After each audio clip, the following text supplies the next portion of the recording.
Hello friends, welcome to our YouTube channel. Friends, in this video I will tell you about how you can get photo straight sheet in just 5 to 10 minutes through Blinkit. I will tell you how you can get.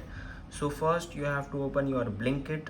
So here it is. You have to log in through your number, download it from the Play Store, App Store, then click on down button, print. You can upload the file here. So you can see price starting at 3 rupees per sheet, paper quality, this single side prints. And if you want passport photo, you can just upload here. Here it is, photos like this printed on Kodak, this one. And if you want this Vrat Katha, or you can also print here. So like this you can just upload it and place order it. In some minutes you will get the photo state or document. I hope you like this video. Thanks for watching.